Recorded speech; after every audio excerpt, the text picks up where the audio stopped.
Hello, Aquarius, Sun, Moon, Rising, and Venus signs. Kamusta po kayo? Sana po nasa mabuti kayong kalagayan. Welcome back po sa Star Tarot. At kung bago kayo rito, welcome din po kayo.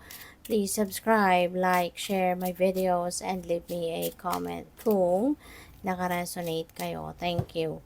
So, si Aquarius, we have the false person. Okay? So, maaari, Aquarius, na you are going to be dealing with someone na sinungaling, mapanlin lang, yung ganon, ano to, ayan, tapos may thief. So, baka ito, mga manluloko sa paligid ninyo, mag-iingat kayo. Okay?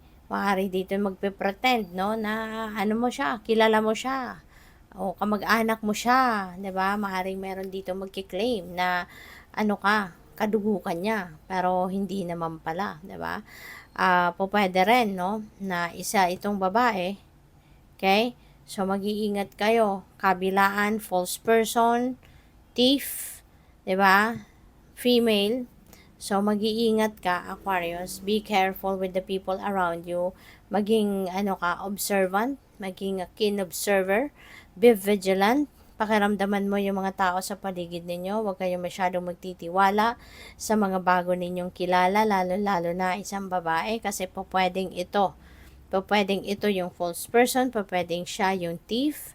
'Di ba? Baka yan ay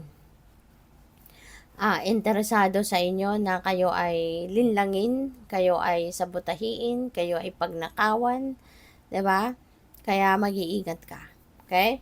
Pakinggan mo yung inyong intuition, pakinggan mo yung wisdom of your body, kasi mararamdaman mo yan. When there is something off key with the people around you, or meron ditong negative energy around you, mararamdaman mo yan.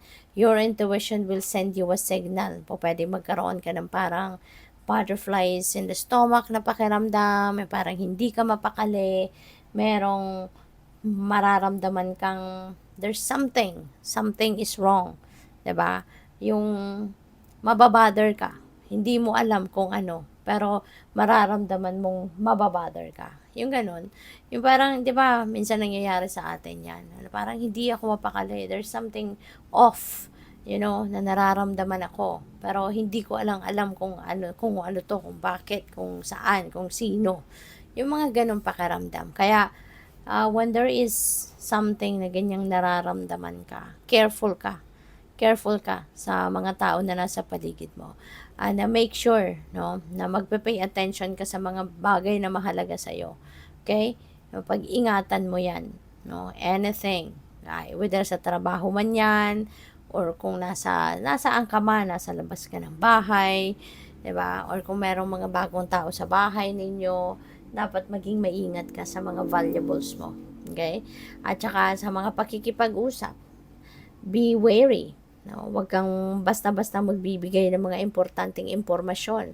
Mas magandang kapag nakasara ang bibig mo, wala kang masasabi, so mas safe ka dyan. Makinig ka lang, do not give important information sa mga taong nakakausap mo.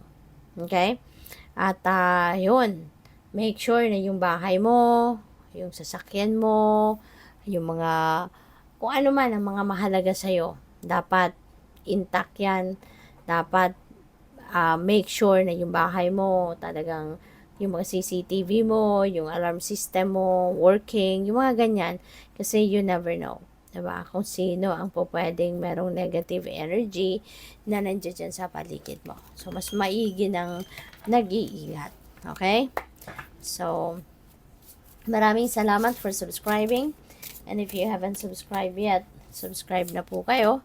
At saka, kung gusto po ninyo na mag-join sa membership, just click the join button po sa baba ng video. And also, yun, sa mga hindi rin nag-skip ng ads, maraming salamat din po for your support. Okay? So, ayan, no, meron pa rin tayong liar, cheater, and stealer energy. So, Aquarius, napakalakas na ng panawagan sa inyo, ha, na mag-iingat kayo. Kasi huwag kayong masyadong magtitiwala sa mga tao sa paligid ninyo. Do not give people around you 100% trust. Alright?